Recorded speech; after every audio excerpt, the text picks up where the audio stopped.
Some men get a midlife crisis. I got a call from the ICU at 3 in the morning that changed everything I thought I knew about my life. Mr. Dorsey, this is Mercy General Hospital. Your daughter Kate has been in an accident. I'm Jack Dorsey, 44 years old, building inspector for the city of Millbrook, Ohio. I've seen enough structural damage in my time to know when something's about to collapse. What I didn't see coming was how quickly my own foundation would crumble. The hospital smelled of disinfectant and shattered hopes.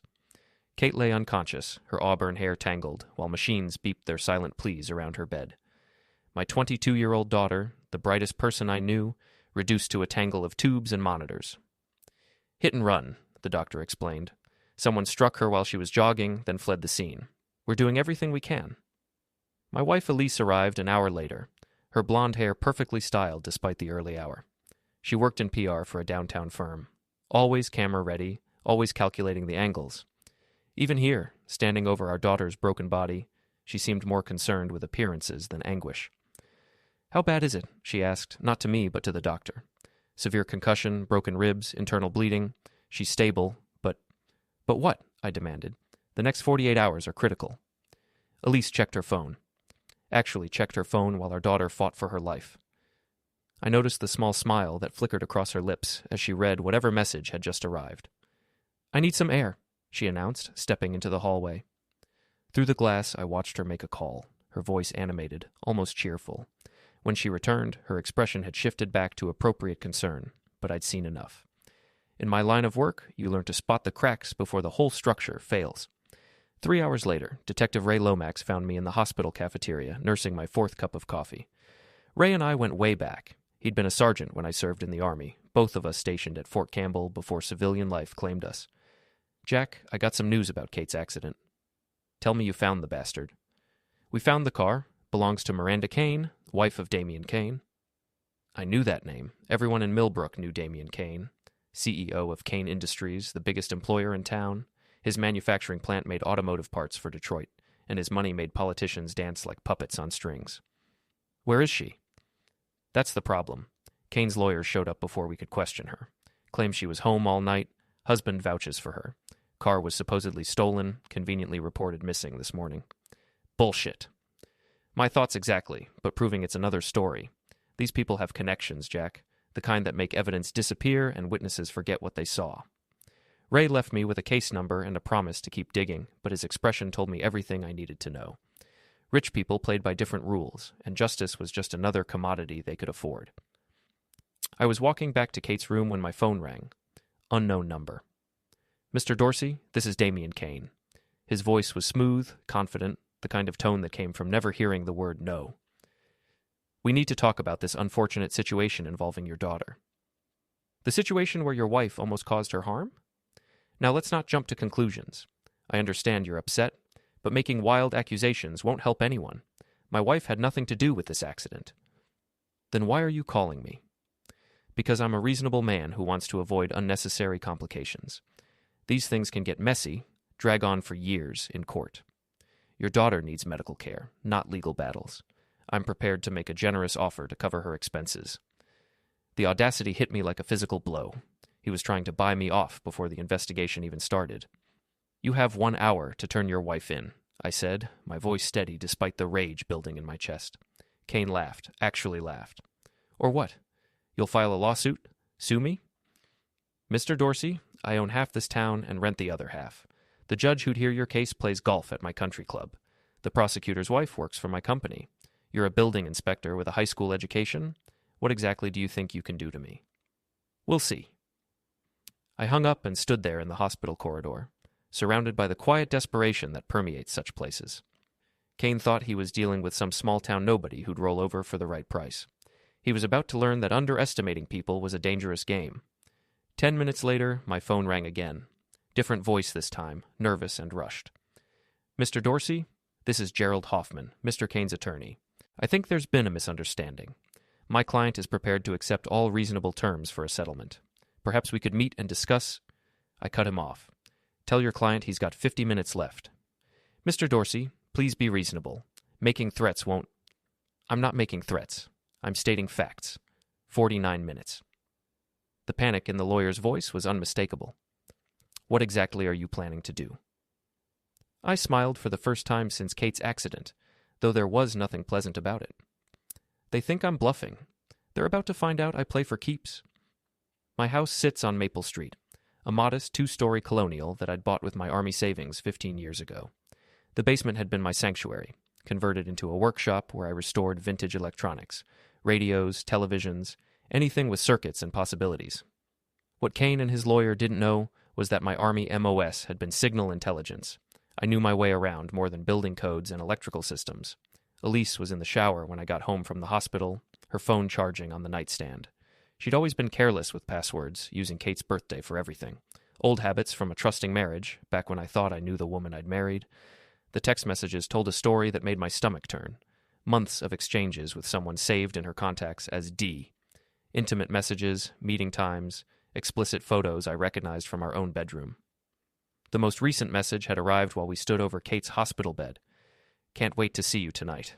This situation will blow over. I'll handle everything. D. Elise's response, sent while I was talking to Detective Lomax. I know you will. You always take care of me. Can't wait to feel you inside me again. I scrolled back through weeks of messages, each one a knife twist. Plans for weekend getaways I'd been told were work conferences. Complaints about me. Jack's so boring. He has no ambition. I deserve better than a building inspector. The shower was still running when I found the deleted messages. My old Army training came in handy. Data recovery wasn't complicated if you knew what you were looking for. The deleted texts were even more damaging, explicit discussions about leaving me, taking half of everything in a divorce, starting fresh with Kane's money and influence. But the most interesting discovery wasn't romantic. 3 days ago, Elise had received a message from Kane. Miranda's getting out of control. She was drunk again last night, took the car. I can't keep covering for her. Elise's response. Maybe it's time she faced consequences. Kane. Not yet. Too much at stake. But soon. I photographed everything, uploaded the images to a secure cloud account, and put the phone back exactly where I'd found it. When Elise emerged from the bathroom, towel wrapped around her perfectly maintained figure, I was sitting on the bed, waiting. How's Kate? She asked, her voice carefully modulated with appropriate concern. Stable. Doctor says she'll recover fully, but it'll take time. Thank God. She moved to her dresser, began selecting clothes with the same precision she applied to everything else. I was thinking we should get a lawyer, pursue this aggressively, make sure whoever did this pays. The performance was flawless. If I hadn't seen the messages, hadn't heard the genuine affection in her voice when she spoke Kane's name, I might have believed her. Actually, Kane called me, wants to settle out of court. Her hand paused over a silk blouse. Kane? Why would he call you? His wife was driving the car that hit Kate. Miranda Kane? Are you sure? Pretty sure. Question is, what do you think we should do about it? She turned to face me, and for just a moment, I saw something flicker in her eyes. Calculation. She was weighing options, considering angles, deciding how to play this. We should make them pay, she said finally. People like that think they can do whatever they want because they have money. It's time someone stood up to them. Interesting perspective. Tell me, Elise, in your professional opinion, how do you think we should handle someone who lies to cover up a crime? What do you mean? I pulled out my phone, showed her one of the screenshots. Her face went white. Jack, I can explain. Can you? Because I'm really curious how you explain being with the man whose wife nearly harmed our daughter. I'm eager to hear your reasoning for sending him love notes while Kate was fighting for her life in the ICU. She sat down hard on the bed, her carefully constructed facade crumbling. It's not what you think. It's exactly what I think. The question is, how long has this been going on? 6 months, she whispered. Try again. A year. Maybe longer. 2 years, I said, consulting the phone. I found messages going back 24 months. 2 years of you spreading your legs for Kane while I worked 60-hour weeks to pay for this house, for your car, for the lifestyle you thought you deserved. Tears started flowing, but they looked as calculated as everything else about her. Jack, please, it just happened. I never meant for it to go this far. You never meant to get caught. I want to end it. I want to work on our marriage. I laughed, and the sound surprised even me. It was cold, bitter, nothing like the man I'd been yesterday. Our marriage ended the first time you opened your legs for Kane. This conversation is about what happens next. What do you want? I want you to understand something, Elise. You picked the wrong side in the wrong fight at the wrong time. Kane thinks he can buy his way out of this because he's rich and connected. You think you can cry your way out of this because you're beautiful and manipulative? You're both wrong. I stood up, straightened my shirt, looked down at the woman who'd shared my bed for 15 years. Pack a bag. Go stay with your sister, or go stay with Kane, I don't care which. But you're not sleeping in this house tonight. You can't throw me out. This is my home, too. Actually, I can. The deed's in my name, bought with my army savings before we got married. Legally, you're a guest who's worn out her welcome. She started to argue, then saw something in my expression that changed her mind. Maybe it was the same look I'd worn in Afghanistan when Taliban fighters thought they could intimidate American soldiers. Maybe it was just the look of a man who'd finally stopped playing defense. This isn't over, she said, grabbing clothes from the dresser. No, I agreed. It's just getting started. After she left, I sat in my basement workshop, surrounded by the comfortable hum of electronic equipment. My phone buzzed with a text from an unknown number. Heard you might need some help with a problem. Coffee tomorrow? Nate Foster. I hadn't heard from my old army buddy in 3 years, but somehow he'd learned about my situation. In my experience, there were no coincidences when it came to small towns and big secrets. Someone was talking, and word was getting around. I typed back, The Rusty Anchor, 8 a.m. Time to find out how deep this rabbit hole went, and who else might be interested in seeing Kane's empire crumble. Some battles you fight alone, but wars require allies. I had a feeling I was going to need all the help I could get. The Rusty Anchor squatted on the wrong side of Millbrook like a stubborn stain that refused to wash out. It was the kind of place where construction workers grabbed breakfast beers and night shift factory workers wound down with whiskey. The morning crowd consisted mostly of people who'd given up on impressing anyone, which made it perfect for the conversation I needed to have. Nate Foster looked exactly like I remembered, lean, weathered, with the kind of alert eyes that came from years of watching for trouble. He'd traded his army fatigues for civilian clothes, but he still carried himself like a soldier. We'd served together in Afghanistan, where he'd specialized in reconnaissance and intelligence gathering. After discharge, he'd parlayed those skills into a private investigation business. Jack, he stood up when I entered, offered his hand. Sorry to hear about Kate. How's she doing? Better. Doctors say she'll make a full recovery. Good, and sorry about Elise. I raised an eyebrow. How much do you know? Enough. Small town, big mouths. Word is she's been keeping company with Kane for a while now. We ordered coffee from Vera, the bartender who'd been serving drinks and collecting secrets at the Anchor for 20 years. Vera was a fixture in Millbrook, the kind of woman who knew everyone's business and wasn't shy about sharing it with the right people. Vera, I said when she brought our cups, what's the word on Miranda Kane these days? She glanced around the nearly empty bar, then leaned closer. That woman's a train wreck waiting to happen. 3rd DUI in 2 years, but Daddy's money keeps her out of jail. Word is she's been hitting the bottle harder lately, driving all over town like she owns the roads. Anyone else know about this? Honey, half the town's seen her weaving down Main Street at 2 a.m. The other half's heard about it from the first half. Only reason she's not in prison is Kane's got the police chief in his pocket. Nate waited until Vera moved away before speaking. So what's your play here, Jack? Kane thinks he can make this go away with money and connections. I'm going to prove him wrong. How? By doing what we did in Afghanistan. Gather intelligence, identify weaknesses, exploit them systematically. Nate smiled. You want to run a campaign against Kane. I want to destroy him, his wife, and everyone who helped them think they were untouchable. Including Elise? Especially Elise. Nate pulled out a tablet, started making notes. All right, what do we know? I filled him in on the messages I'd found, the phone call from Kane, the lawyer's panicked response. Nate listened without interrupting, occasionally asking clarifying questions. So Kane's wife has a drinking problem, and he's been covering for her. Your wife's been feeding him information about your reactions, helping him stay ahead of any legal problems, and they both think you're just a small-town nobody who'll roll over for the right price. That's the situation. What's your objective? Complete destruction. I want Kane's business ruined, his marriage destroyed, his reputation in ashes. I want Miranda in prison where she belongs, and I want Elise to lose everything, her job, her friends, her future with Kane. That's a tall order. I've got time and motivation. Nate studied me for a long moment. You sure about this, Jack? Once we start down this road, there's no going back. These people will fight dirty. They already are fighting dirty. They just don't know I'm fighting back yet. All right, then. Let's start with surveillance. I'll put Kane and his wife under observation, document their activities, build a timeline of their behavior. You work on gathering more evidence of the affair, the cover-up, anything we can use to pressure them. We spent the next hour planning our approach. Nate would handle the technical surveillance, cameras, tracking devices, phone intercepts. I would focus on social engineering, using my position as a building inspector to gain access to Kane's properties, his business associates, his vulnerabilities. One more thing, Nate said as we prepared to leave. You said Kane's lawyer panicked when you gave him the ultimatum. That suggests they're hiding something bigger than just a hit and run. Keep digging. There's more to this story. I was walking to my truck when my phone buzzed with a text from Elise. We need to talk. I'm at the Marriott downtown, room 4 and 12. The Marriott was Millbrook's only upscale hotel, the kind of place where Kane would take his mistress when he wanted to impress her. I drove over, took the elevator to the 4th floor, knocked on the door of room 4 and 12. Elise answered, wearing a silk robe that barely covered her thighs. Her hair was tousled, her lipstick smudged. She'd clearly been expecting someone else.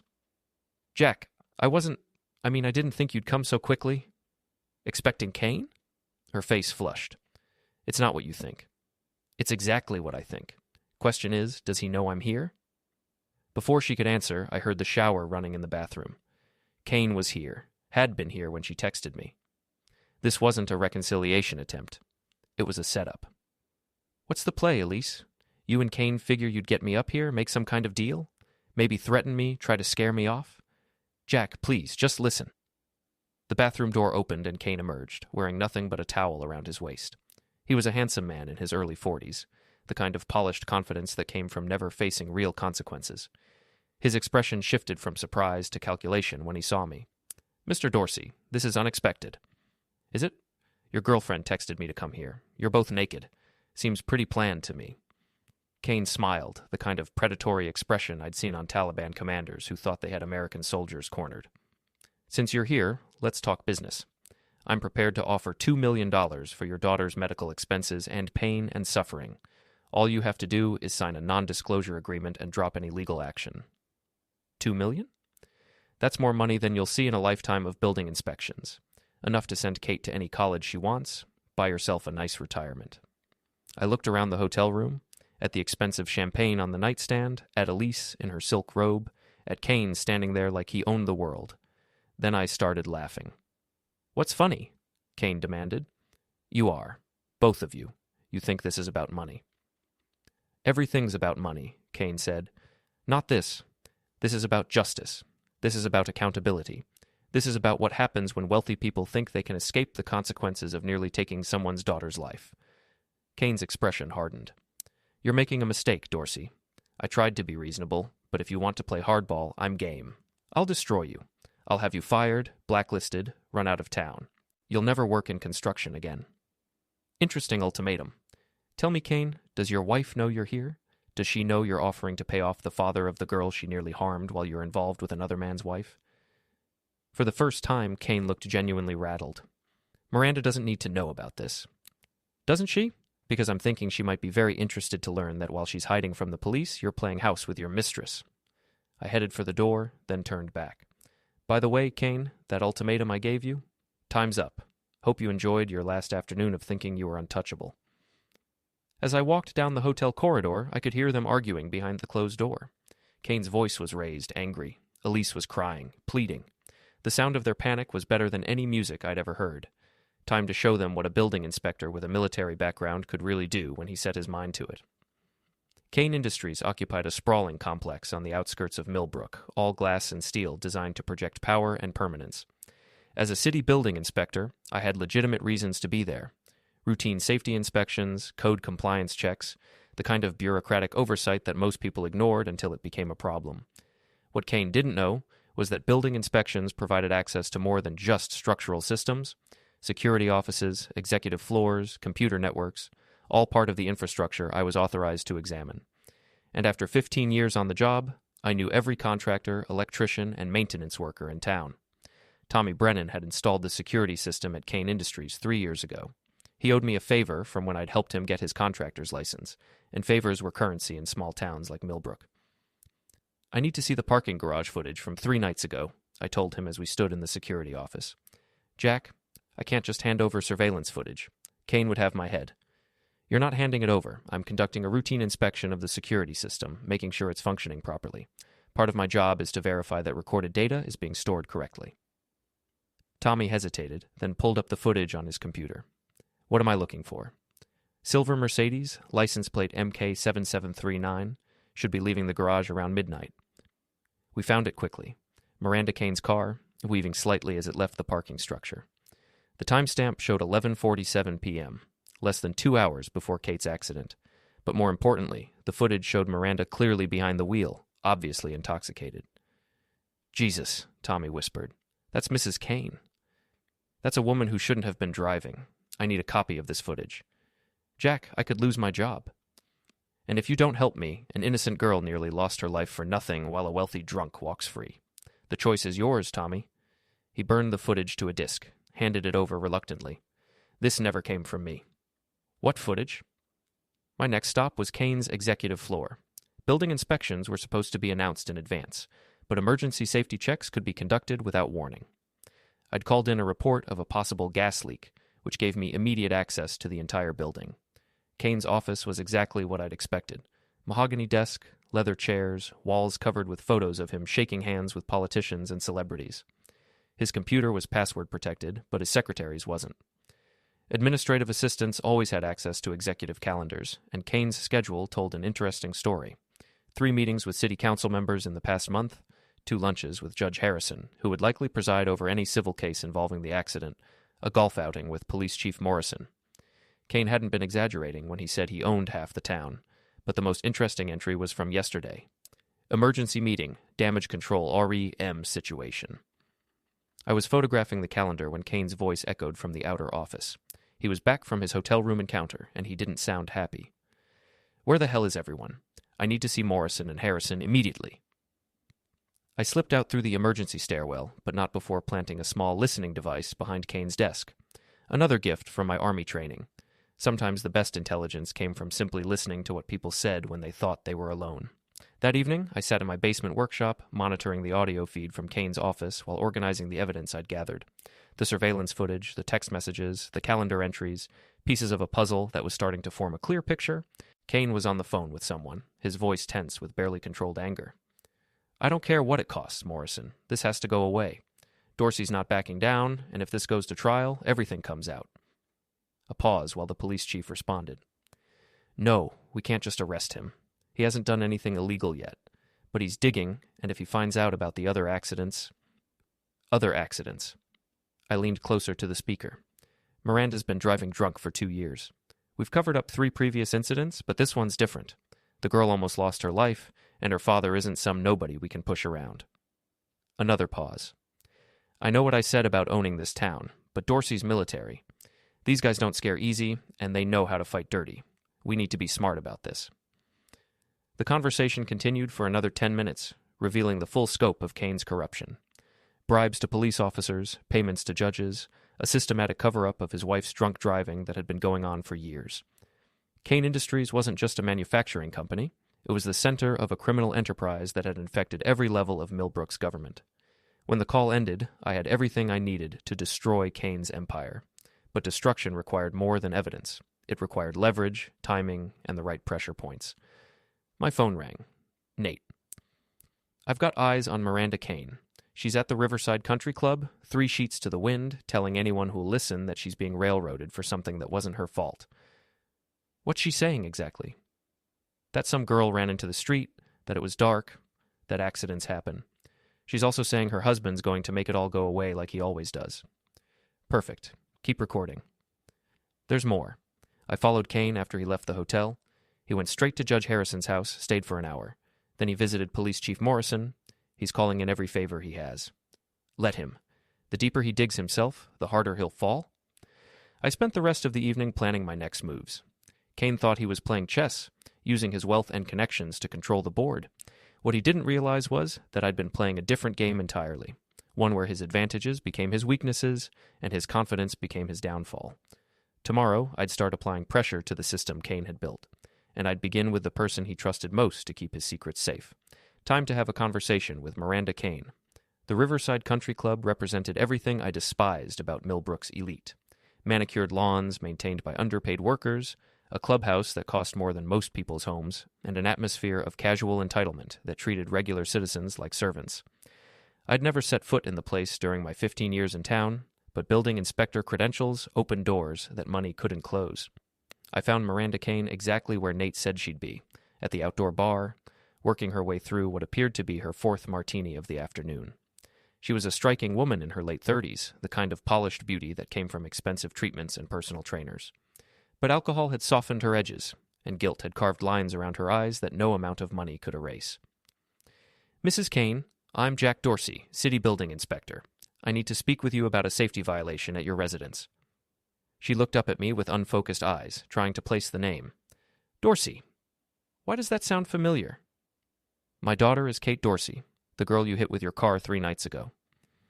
The color drained from her face. She glanced around nervously, but the other club members were absorbed in their own conversations, their own problems. "I don't know what you're talking about." "Sure you do. Silver Mercedes, license plate MK7739. You left the Kane Industries parking garage at 11:47 p.m., drove home drunk like you've done dozens of times before, only this time you hit someone." "You can't prove anything." I pulled out my phone, showed her a screenshot of the surveillance footage. "Actually, I can prove everything. The question is what you're going to do about it." Miranda stared at the image of herself behind the wheel, her hands shaking as she reached for her drink. "Damien said he'd handle this.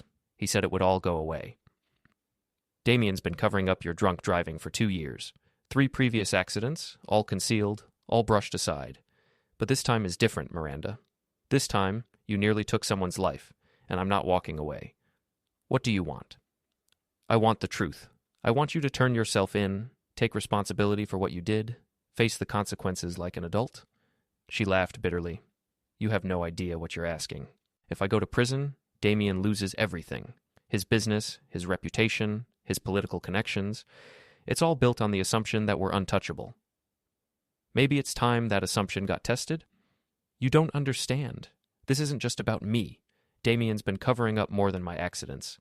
The bribes, the payoffs, the deals with city officials. If I go down, I take half the town with me." Now we were getting somewhere. "What kind of deals?" Miranda looked around again, then leaned closer. The alcohol had loosened her tongue, and the fear in her eyes told me she was ready to talk. "The city council votes on Kane Industries contracts. Damien makes sure they vote the right way. Judge Harrison handles any legal problems we have. Police Chief Morrison looks the other way when I get pulled over. It's all connected, all dependent on maintaining the illusion that we're respectable people." "How long has this been going on?" "Years. Since before we moved to Millbrook. Damien learned early that it's cheaper to buy officials than to follow rules." I sat back, processing what she'd told me. Kane's corruption was even more extensive than I'd suspected.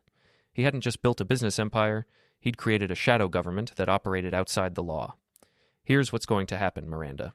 You're going to write down everything you just told me, names, dates, amounts, specific instances of bribery and corruption. You're going to sign it, and you're going to give it to me." "I can't do that. Damien would destroy me." "Damien's going to have bigger problems than you, because if you don't cooperate with me, I'm going public with everything I know. The surveillance footage, the cover-ups, the pattern of drunk driving. You'll go to prison anyway, but you'll go down alone while Damien walks away clean." "And if I do cooperate?" "Then you get to choose how this ends.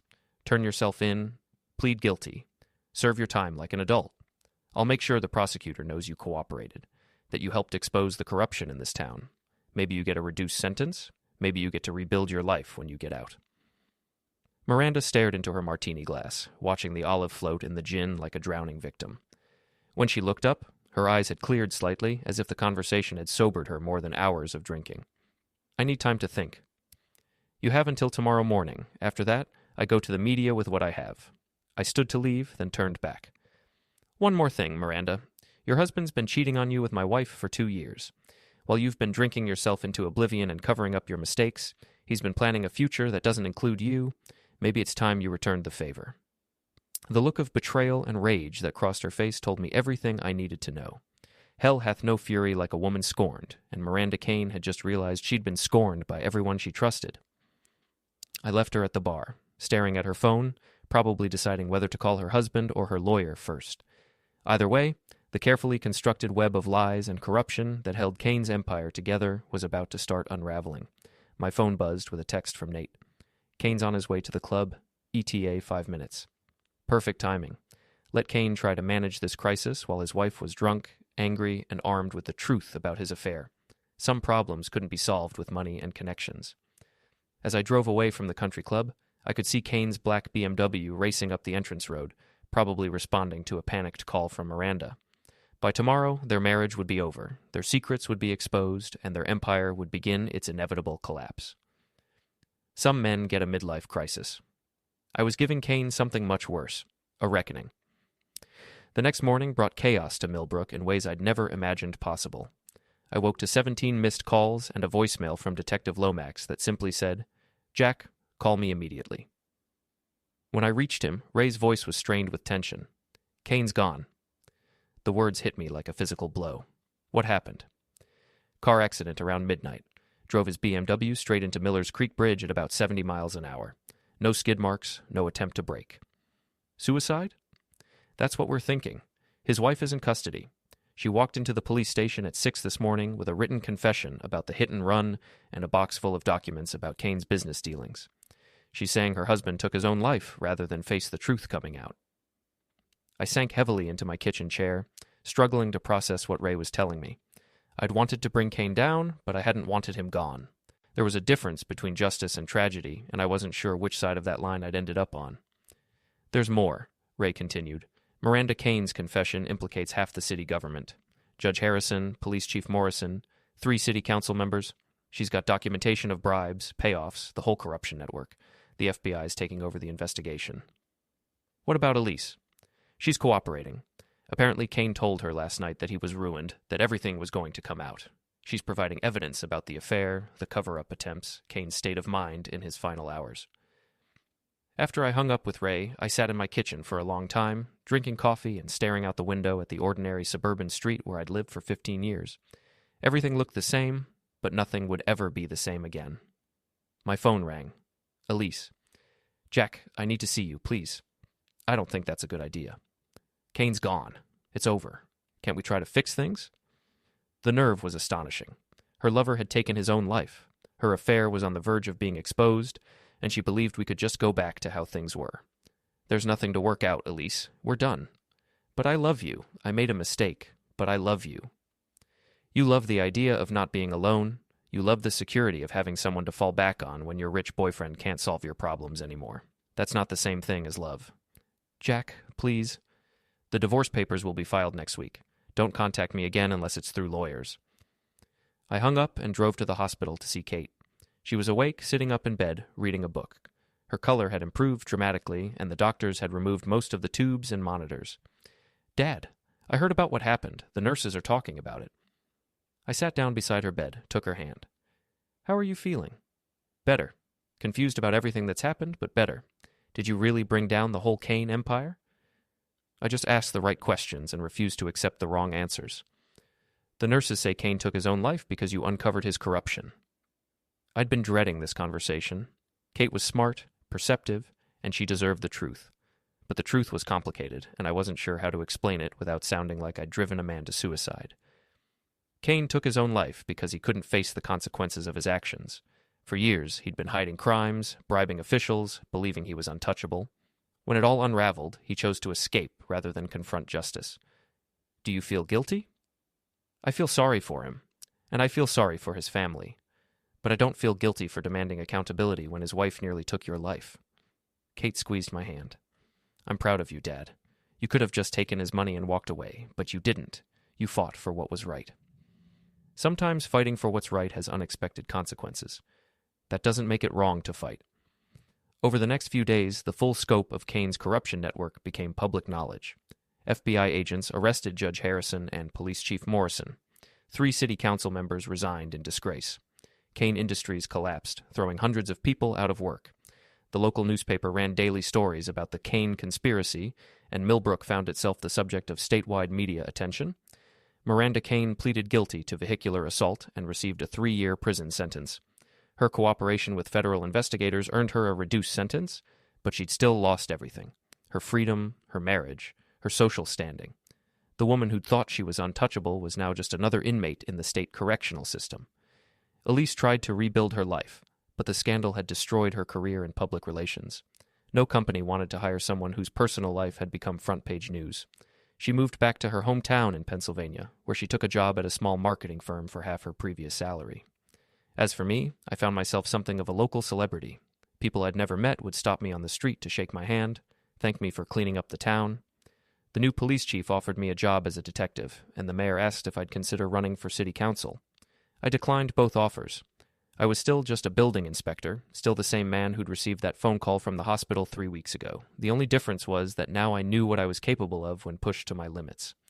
Kate recovered fully and returned to college with a new appreciation for justice and accountability. She changed her major to criminal justice, inspired by watching her father refuse to be intimidated by wealth and power. 6 months later, I was sitting in my basement workshop, restoring an old radio, when my phone rang. Unknown number. Mr. Dorsey, this is Sarah Chen from the State Attorney General's office. We're investigating corruption in several small towns across Ohio, and we could use someone with your skills and experience. Would you be interested in consulting work? I looked around my workshop, at the comfortable routine I'd built for myself. Then I thought about Kane, about the network of corruption that had infected Millbrook, about how many other towns might be facing similar problems. What kind of consulting work? The kind where regular citizens get justice and powerful people face consequences for their actions. I smiled. When do I start? Some men get a midlife crisis. I got a new purpose in life, and the satisfaction of knowing that sometimes the good guys really do win.